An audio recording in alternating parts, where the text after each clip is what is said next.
So Michael Vick's rehabilitation PR campaign is Nothing good about him. Among my good things. And it's because, so TMZ posted some PR documents. We don't get to see this. The public doesn't typically get to see this, about sort of the behind the scenes of how that played out.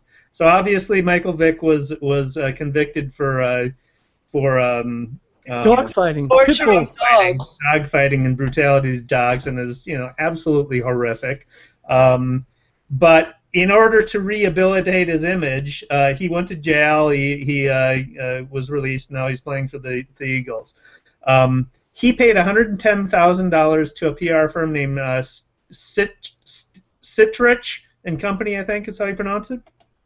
Okay. So the plan was identify friendly media outlets. Among them, they listed the Today Show, 60 Minutes, People Magazine, Newsweek, Larry King Live.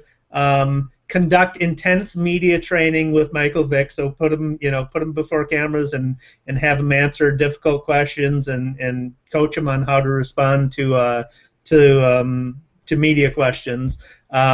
Know when to shut up, so they told Vick and his lawyers to be quiet in the period before they were going to launch this PR campaign, so there's silence before the PR blitz, right? And then execute. They put him on 60 Minutes. They held a news conference a week later in which he had been taught the skills of how to deal with the media, and he accepted blame. He accepted his punishment. He vowed to learn and grow. And then after he was released from prison, he took part in a lot of charity events.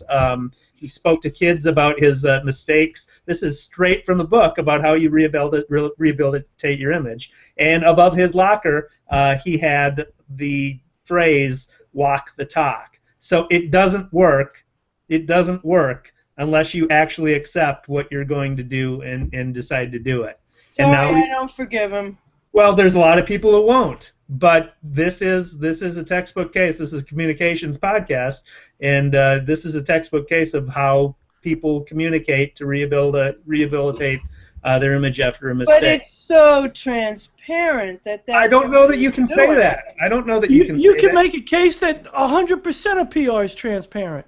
And it is. And it's right. Lyndon Johnson said to Bill Moyers, "I don't need you when I'm right." Yeah, exactly. And by the way, BL, I don't forgive him for what he did either. It was absolutely brutal.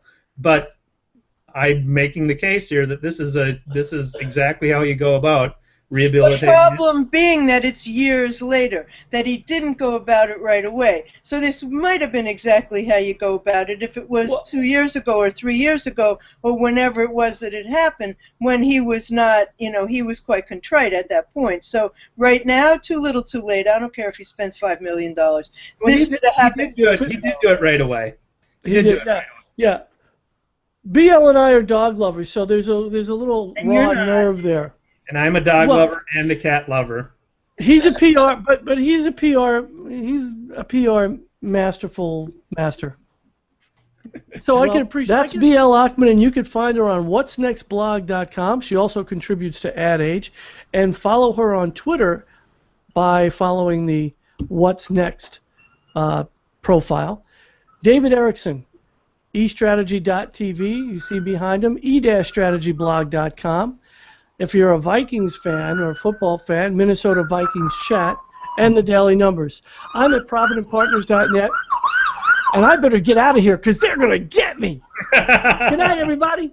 Good night. Good night.